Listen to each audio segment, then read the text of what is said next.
नमस्कार, मैं हूं वीरेश सिंह। आईटीआई के टॉक शो में एक बार फिर से आपका मैं स्वागत करता हूं। आज का जो मुद्दा है प्राइवेट आईटीआई का पद यात्रा को लेकर के है और श्रीमती नीलम राव समी जी, आपसे निवेदन है और ये वीडियो आपके लिए है। क्योंकि आप सबसे बड़ी अफसर हैं डीजी की, तो डीजीटी के जो सबसे बड़ी अफसर होने के नाते मैं आईटीआई की, प्राइवेट आईटीआई की जो प्रॉब्लम है, जो समस्याएं हैं, मैडम आप तक मैं पहुंचा रहा हूं। ये डीजीटी के जो अफसर हैं, बताइए आज 5-6 दिन हो गया, किसी भी तरह की सुनवाई नहीं कर रहे हैं। प्राइवेट आईटीआई के स्टूडेंट मध्य प्रदेश से दिल्ली पैदल यात्रा कर रहे हैं, उनके साथ संचालक भी हैं। चलते चलते उनके पैरों पे छाले पड़ गए हैं, 1-2 संचालकों के पैर की हड्डियां टूट गई हैं, लेकिन फिर भी उनके हौसले जो है तो पस्त नहीं हुए। समस्याओं का निदान करने के लिए इतनी बड़ी कोई बहुत बड़ी समस्या नहीं है। अगर इनकी समस्या को सुन लिया जाए तो मेरे को लगता है कि मैडम ये मुश्किल से 10 मिनट का सिर्फ सवाल और जवाब है, इससे ज्यादा कुछ नहीं। जिस तरह से आईटीआई वालों को परेशान किया जा रहा है, कोरोना की महामारी बीमारी के बाद जो अर्थव्यवस्था पे भारी गिरावट आई है, वैसे ही प्राइवेट आईटीआई वालों के ऊपर भी असर पड़ा हुआ है। बहुत सारे प्राइवेट आईटीआई के संचालक ऐसे स्थिति में आ गए हैं, इतना बड़ा कर्ज आ गया है कि उनकी आईटीआई को उनके ऑनर मालिक जो हैं, उन्होंने आईटीआई को अपने अंडर में कर लिया है किराया ना देने पर। अब दिक्कतें इतनी खड़ी हो रही हैं कि मैं आपसे कह नहीं सकता हूं। कई हमारे वीडियो हैं, हमारा मकसद है आईटीआई अवेयरनेस प्रोग्राम का, जिसमें मैं आईटीआई के मुद्दे को उठाता हूं और आपके अफसर, मंत्री, मिनिस्टर, प्रधानमंत्री तक ले जाता हूं। हमारा मेन उद्देश्य है आईटीआई अवेयरनेस प्रोग्राम का। हम किसी की वकालत नहीं करते हैं, हम डीजीटी की भी अच्छाई बताते हैं, प्राइवेट आईटीआई की भी अच्छाई बताते हैं, उनकी भी जो गलत करता है मैडम, तो मैं उनको वीडियो बना करके आप तक या आपके अधिकारियों तक पहुंचाता हूं। जो समस्याएं हैं वो बताता हूं मैं, और प्रॉब्लम भी बताता हूं कि जो उसको आप समाधान कैसे करेंगे। तो चलिए आज का ये आप खुद ही देख लीजिए कि प्राइवेट आईटीआई वाले कितनी दूर से चल रहे हैं। इस कोरोना के महामारी की बीमारी में अगर कुछ हो गया मैडम, तो आप सोचिए कि कौन रिस्पॉन्सिबल होगा। भारत का भविष्य अगर सड़क पे उतर आया है इस महामारी में, तो बहुत बड़ी बात है मैडम। ये आंदोलन नहीं होना चाहिए मैडम, और आप चाहेंगी मैडम तो ये आंदोलन ये बंद हो जाएगा। मैं विस्तार से आपको बताऊंगा, आप देख लीजिए, देखिए स्टूडेंट को देखिए आप कैसे आईटीआई के संचालक पैदल चल रहे हैं और अपनी मांगे मांग रहे हैं।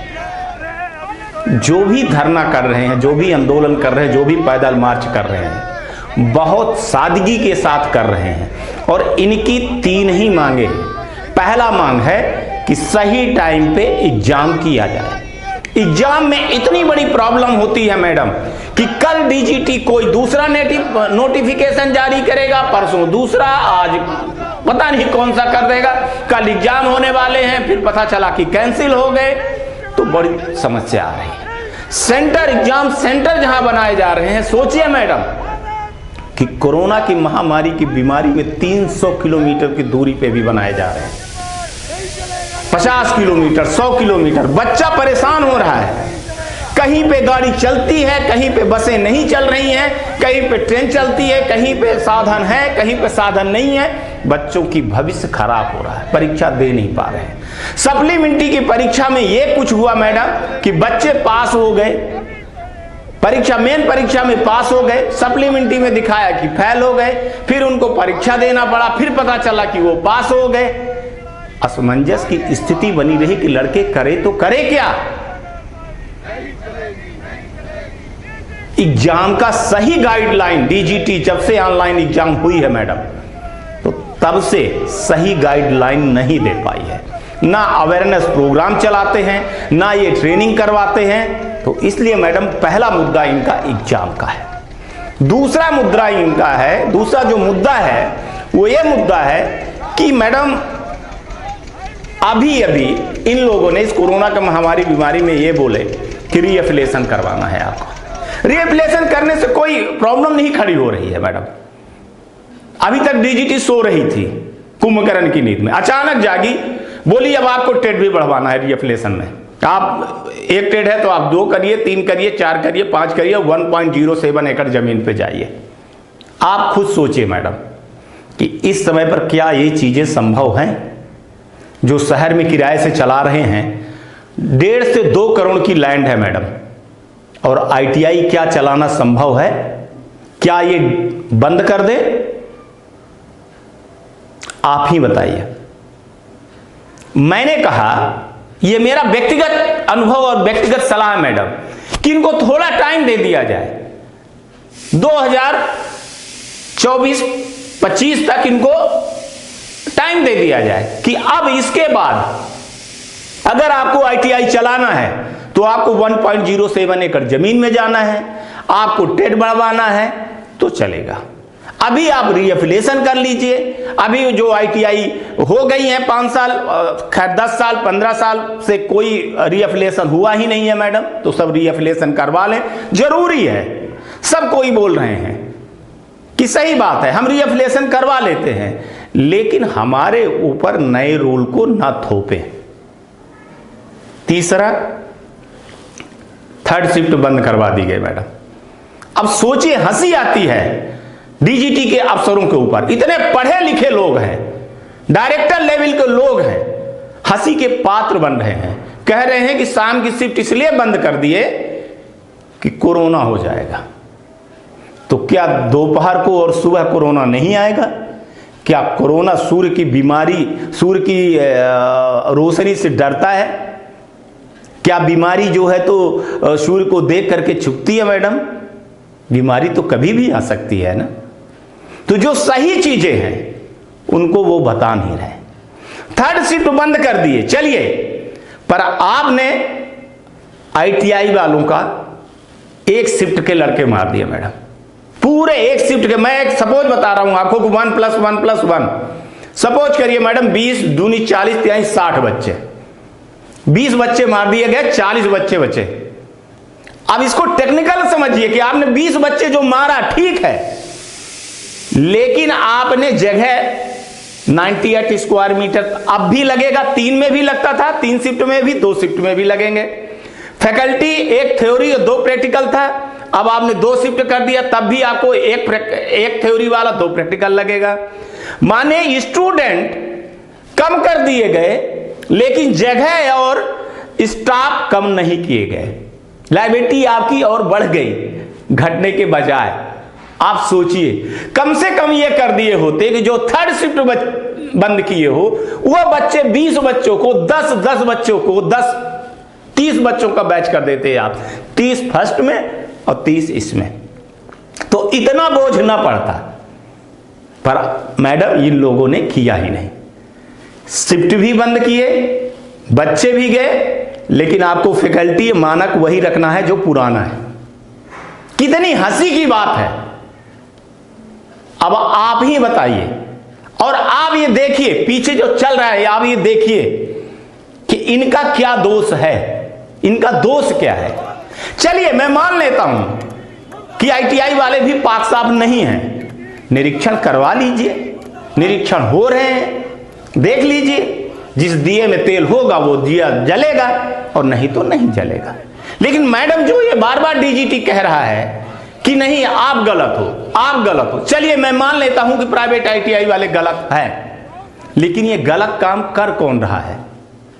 डीजीटी के अफसर ही कर रहे हैं ना, तो उन पे भी कार्रवाई करिए और आप खुद संज्ञान लीजिए मैडम। मैं कुछ परीक्षा संबंधी जो विविधताएं हैं वो मैं आपको विस्तार से बता रहा हूं। आप ये देखते जाइए मैडम, और मैं आपको बता भी रहा हूं।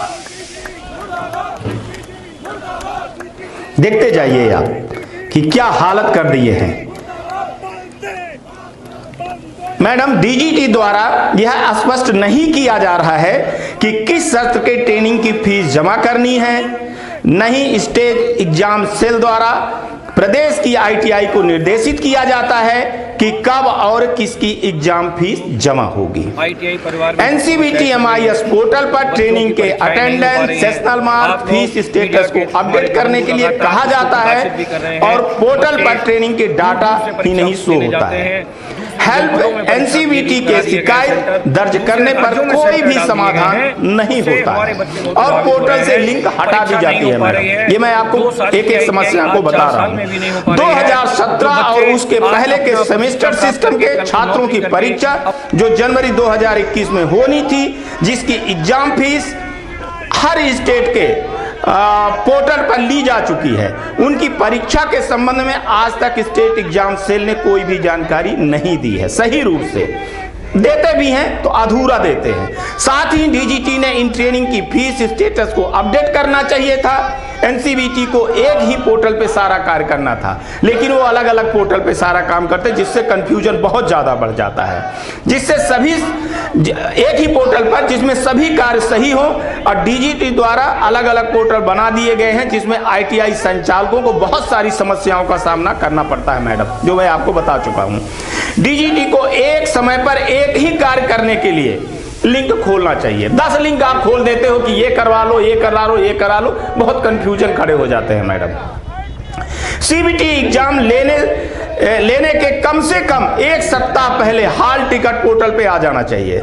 जबकि होता यह है मैडम कि अभी तक यह हो रहा है कि अगर ट्रेनिंग की एग्जाम कल है तो आज रात को उनके हाल टिकट डीजीटी इशू करवाती है, जिससे छात्र का एग्जाम देने से वंचित हो जाता है। इतने दूर एग्जाम सेंटर मिल जाता है मैडम कि अगर रात में अगर वो निकालेगा तो जाएगा कैसे, सुबह उसको पहुंचना है। सोचिए आप, इतनी दूरी एग्जाम सेंटर है।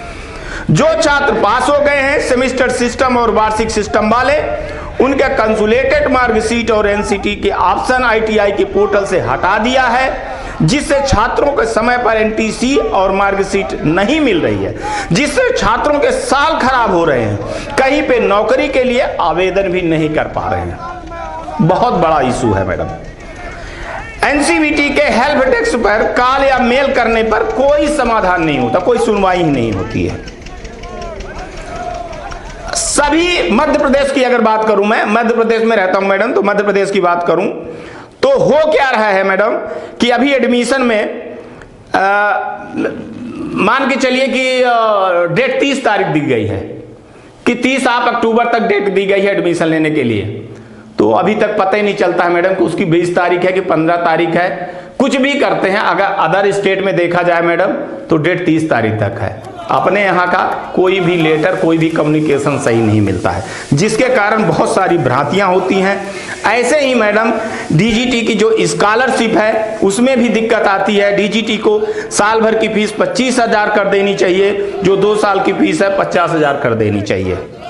डीजीटी को चाहिए कि प्रशिक्षण देने वाले शिक्षकों का भी मानदेय तय करना चाहिए। ये आप थोड़ा सा मैडम 4-5 चीजें हैं, उनको आपको देखना पड़ेगा और आप मैडम ये चीजें देख लीजिए। आपसे मेरी विनती है कि आप थोड़ा सा आईटीआई वालों संचालकों को भी बुला लीजिए और डीजीटी के अफसरों को बुला लीजिए, आमने सामने बैठ करके उनकी जो प्रॉब्लम है वो दिखवा लीजिए मैडम। क्योंकि हर स्टेट में अलग अलग एडमिशन, अलग अलग चीजें जारी होती हैं, पता नहीं चलता है। आईटीआई वाला बहुत भ्रमित हो जाता है कब उसका एडमिशन की डेट है, कब डेट खत्म हो गई। कई बार लिंक नहीं खुलती है। हर जगह एमपी ऑनलाइन का जो काम चल रहा है उनके भरोसे अगर बैठे रहे तो उनका सर्वर भी ठप रहता है। संबंधित अधिकारी कुछ बात करते नहीं हैं, अगर बात करते हैं तो सारी चीजें वो डीजीटी के ऊपर सौंप देते हैं। डीजीटी से बात करो तो डीजीटी सही जवाब देता नहीं है। अब आप सोचिए कि ऐसे में क्या किया जाए। ये लड़के कोर्ट के पास जाएं, सुप्रीम कोर्ट जाएं, हाई कोर्ट जाएं, कहां जाएं? और आप लोगों के सिवाय मैडम है कौन? ये अपनी बात कहें तो कहें कहां? बताइए, इस कोरोना के महामारी की बीमारी में नंगे पांव भूखे प्यासे बच्चों के पैर में छाले पड़ गए हैं मैडम। ये बच्चे अपने हैं, अपने देश के हैं, ये देश के भविष्य हैं। इनके बारे में सोचना पड़ेगा और आईटीआई जो सो रही है उनको जगाना पड़ेगा और डीजीटी वालों को भी जगाना पड़ेगा, अवेयरनेस प्रोग्राम करना पड़ेगा। हर जगह स्टेट में अवेयरनेस प्रोग्राम के लिए सुविधा है मैडम, बशर्ते सही रूप से किया जाए। स्टेट डायरेक्टर बैठे किस लिए हैं? वो इसीलिए बैठे हैं कि अपने अपने स्टेट की चीजें सुने और वो फिर डीजीटी को कम्युनिकेशन करें। लेकिन स्टेट डायरेक्टर अपना रोल नहीं निभा रहा है, ज्वाइंट डायरेक्टर अपने रोल नहीं निभा रहे हैं और डीजीटी के अधिकारी तो माशाअल्लाह ही हैं मैडम। इस आंदोलन को रोकिए मैडम, आपसे विनती है। मैं आपके लिए स्पेशल वीडियो बनाया हूं। मैं वीरेश सिंह, 28 साल से मैं यही अवेयरनेस प्रोग्राम कर रहा हूं मैडम। मेरा नंबर भी है, मेरा ईमेल एड्रेस है, मेरे बहुत सारे वीडियो बने हैं मैडम और मैं सच ही दिखाता हूं। जो सही है वो सही है। अगर डीजीटी सही करती है मैडम तो मैं सही बताता हूं। आप मेरे वीडियो देख लीजिए, आप मेरी वीडियो की जांच करवा लीजिए और अगर आईटीआई वाले गलत करते हैं तो मैं आईटीआई का भी मुद्दा उठाता हूं।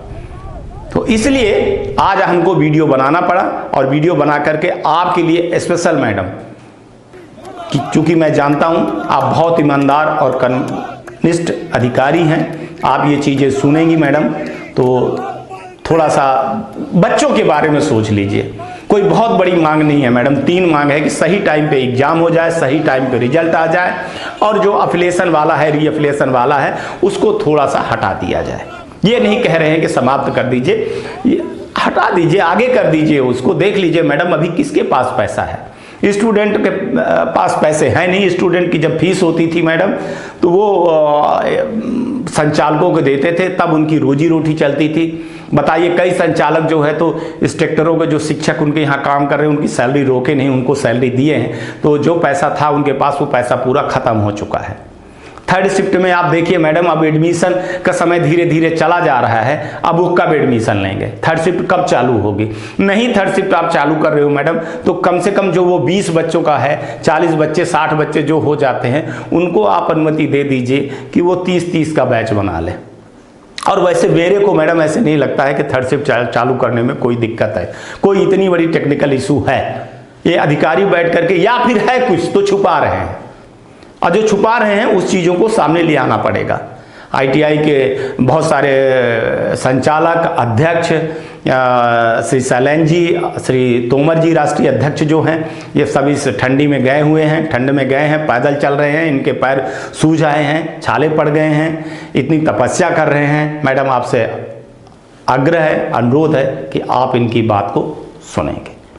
आज तक के लिए इतना ही, आगे चल करके फिर से किसी नए मुद्दे पे हम बात करेंगे। तब तक आप लोग जो आईटीआई वाले हो, जो दिल्ली गए हो, जो आगरा तक पहुंच गए हो आप लोग, और जो साथ में बच्चे जा रहे हैं उनका ख्याल रखिएगा, उनको उपचार करवाइएगा, उनको खाने पीने की व्यवस्था करवाइएगा। मैंने देखा है कि आप लोग बहुत ज़ोर ज़ोर से नारे लगा रहे हो, आपके गले भर आए हुए हैं, तो आप थोड़ा सा आराम कर लीजिए। मैडम हैं, मुझको भरोसा है कि 2-4-5 दिन के अंदर मैडम इस वीडियो को देखेंगी और इस पे कार्रवाई करने के लिए तैयार होंगी और निश्चित ही डीजीटी के अधिकारियों को बुला करके कुछ न कुछ करेंगे। आप संयम रखिए, आप विश्वास रखिए, होगा और अच्छा ही होगा। तब तक के लिए धन्यवाद, नमस्कार, जय हिंद, जय भारत।